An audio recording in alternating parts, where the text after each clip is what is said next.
Sir आता तुम्ही म्हटलात की शेतकरी वर्ग जास्त करून वारकरी आहे, तर पण वारकरी म्हणजे नक्की कोण, त्याची व्याख्या करायची झाली तर आपण कशी हा कराल? आता आता जेव्हा मी उपासना पद्धती मगाशी उल्लेख केला की नाही, ती वारी आहे. कोणत्या परमेश्वराच्या रूपाची उपासना करतात? ते विठ्ठलाची करतात. विठ्ठल. म्हणजे वारकरी हा विठ्ठलाचा उपासक असतो हे नक्की झालं. हो. ही त्याची विशिष्ट पद्धती आहे उपासनेची, हे नक्की झालं. हा विठ्ठल कोण, हा दुसरा प्रश्न येतो आपोआप. हे दैवत जे आहे पंढरपूरला असतो, हेच नक्की झालं. तर विठ्ठल म्हणजे वारकऱ्यांच्या श्रद्धेप्रमाणे, कथांप्रमाणे, आणि त्या सगळ्या कथा त्यांच्या संतांच्या अभंगामधनं येतात, वेगवेगळ्या लोककथांमध्ये येतात, आणि त्या काळातल्या उल्लेखांमध्ये म्हणजे वारकरी सोडून अन्य लोकांनी उल्लेख केलेले आहेत. जसं महानुभाव संप्रदायाचं वाङ्मय लीळाचरित्र आहे, चक्रधर स्वामींचं चरित्र त्यांच्या शिष्यांनी जे तयार केलं, माईमभट्ट वगैरे, नागदेवाचार्यांच्या देखरेखीखाली. नंतर खुद्द नागदेवाचार्यांचं स्मृतिस्थळ नावाचं आणखीन चरित्र आहे. या सगळ्या ठिकाणी तुम्हाला उल्लेख हे मिळतात, वारकऱ्यांचे, विठ्ठलाचे, त्यांच्या त्या दिंड्यांचे ते मिळतात. तर मुद्दा असा आहे की त्या काळामध्ये विठ्ठल म्हणजे दुसरा तिसरा कोणी नसून द्वारकेवरनं पंढरीला आलेला कृष्ण असा मुद्दा आहे. आणि द्वारकेचा कृष्ण तरी काय थेट द्वारकेवरनं येतो का? नाही, मुळात तो द्वारकेला आला, तो गोकुळात न आला. बरोबर. मग तो सगळा कृष्ण आम्हाला एकत्रच आहे ना. म्हणजे गोकुळातला कृष्ण, नंतर द्वारकेत आलेला कृष्ण गोकुळ सोडून, आणि नंतर अर्जुनाला भगवद्गीता सांगणारा कृष्ण, नंतर उद्धवाला भागवताचा 11व्या स्कंदात उपदेश करणारा कृष्ण, हा सगळा कृष्ण म्हणजेच इथं आलेला विठ्ठल. बरोबर. हा, तो का आला इथे, कसा आला? आणि अर्थात आणखीन थोडं मागे जायचं झालं तर त्याला विष्णूचा अवतार म्हटलं जातं. विष्णूचा 8वा अवतार म्हणजे कृष्ण आहे असो.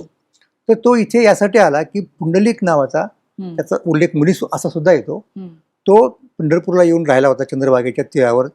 त्याचं घर, त्याचा आश्रम, काही नाव द्या, आणि तो त्याच्या आईवडिलांची सेवा करत होता.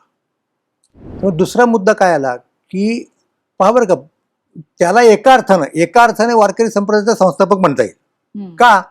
कारण हे दैवत जे आहे ना वारकऱ्यांचं, ते विठ्ठल, ते त्याच्यामुळे पंढरपूरला आलं. म्हणजे झालं असं की तो इतक्या तन्मयतेने आईवडिलांची सेवा करत होता की खुद्द त्या कृष्णाला सुद्धा असं वाटलं की या युगामध्ये कोण असा आहे गृहस्थ की इतक्या तन्मयतेने तो सेवा करतो, त्याला आपण जाऊन भेटलं पाहिजे.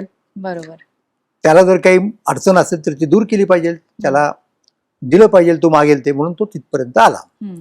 द्वारकेचे केणे आले याची ठाया, पुढे भक्त राया चोजवित. भक्ताचा शोध घेत घेत द्वारकेचा तो परमात्मा कृष्ण इथे आला पंढरपूरला, आणि त्यांनी पाहिले की तो आईवडिलांची सेवा करतोय, त्याच्यात तो घर काय. आता लक्ष केलं पुंडलिकाचं की कोणतरी आले, कोण आहे तर साक्षात श्रीकृष्ण. आता लक्षात घ्या, प्रत्यक्ष देव आलेला आहे आपल्याकडे. मग एखादा हुरळून जाऊन ते तसंच ठेवलं असतं ते आईवडिलांचे. म्हणजे उदाहरणार्थ समजा पाय धुतले असतील तर ते पुसायचं तसंच ठेवून तो तिकडे गेला असतं की नाही. त्याला असं वाटलं की आईवडिलांची सेवा ही महत्वाची आहे, म्हणून त्यानं त्या कृष्णाला सांगितलं की बघ, मी त्याच्यामध्ये दंगा आहे, हे होऊ देत माझं काम, तोपर्यंत तू काय करायचं. मग त्यानं तर एक वीट शेजारीच पडलेली होती, ती उचलली, त्याच्या पुढे टाकली, याच्यावरती उभा राहा म्हणून. तो उभा राहा मोठ्या कौतुकाने म्हणतात. पुंडलिकाचं धाडच बघा किती आहे. कारे पुंड्या मातलासी, उभे केले विठ्ठलासी. एवढं तुला कशाची गुरमी काय म्हणतात ती आली. तू विठ्ठलाला ये आणि बस सुद्धा म्हटलं नाही, त्याला उभं केलं. ऐसा कैसा रे तू धीट, पुढे भिरकाविली विठ. हे कौतुकाने सांगतायत. आता पुढचा मुद्दा जास्त महत्वाचा आहे. त्यानं काही तेवढं सांगितलं नाही की तू उभा राहा, की माझं काम चालू असेल, तू तिथे उभा राहा, आणि नुसता उभा नको राहू, तुझ्या दर्शनासाठी जे कोणी येतील त्यांचा उद्धार कर. बरोबर.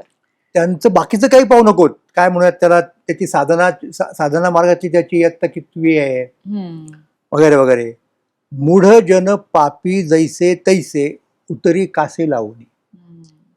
अडाणी असतील, मग मनात काहीतरी भाव आहे ना, बरोबर, त्यांना तू त्यांचा उद्धार कर.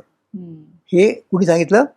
हे पुंडलिकाने हे मागितलं विठ्ठलाला. आणि नामदेवरायांचा अभंग मी तुम्हाला सांगितला, नामा म्हणे वर दिला नारायणे, विठ्ठल दर्शनी मुक्त होते. तर ही एका अर्थाने वारकरी संप्रदायाची सुरुवात आहे. सुरुवात.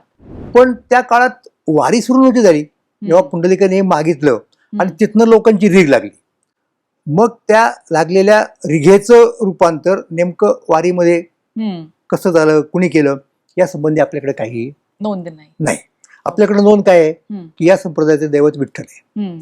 ते पुंडलिकाने इथे आणलं हम्म. आणि त्याला उभं केलं हम्म. आणि नंतर केव्हा तरी त्याची ही वेगळी उपासना पद्धती रूढ झाली. ती बरोबर. पुंडलिकाने केली असताना शक्यता नाही, हम्म. माहित नाही, केली असेल पण बरोबर. त्याची नोंद नाही कुठे.